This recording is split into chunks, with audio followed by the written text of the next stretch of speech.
Order. Something unusual happened for the Prime Minister today. The ayes to the right, 412.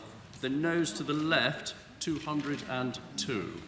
Yes, she won a vote. Except, as usual with Brexit, the victory wasn't what you might call sweet, because she persuaded MPs to back a motion that makes it possible, some might say probable, that Brexit will be delayed at least till the end of June.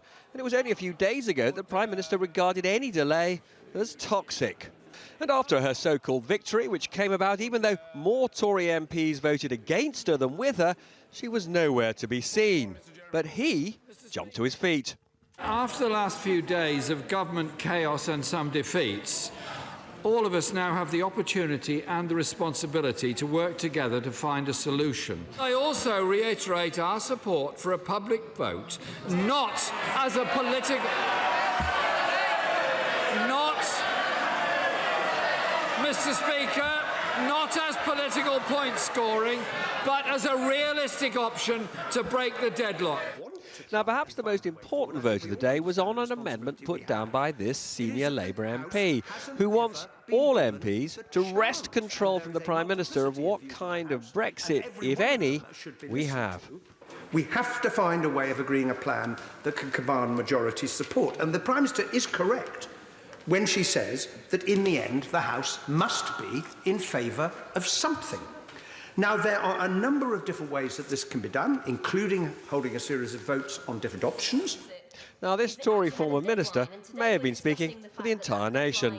This is an important debate today, but I have to say I think most people listening to it and watching it in the public are probably losing the will to live, as I am, when it comes to finding a route forward on Brexit. And here was the Brexit Secretary winding up for the Prime Minister. It is time for this House to act in the national interest. It is time to put forward an extension that is realistic. I commend the motion put forward by the government. But guess what? When it came to the actual vote, he voted against his boss, the Prime Minister. Extraordinary. And what about backbenchers' coup, the attempt to take control of shaping Brexit? The ayes to the right, 312. The noes to the left, 314. Well, they failed by just 2 votes. So now the Prime Minister will have another attempt to push her plan for Brexit over the line with a third so-called meaningful vote next week.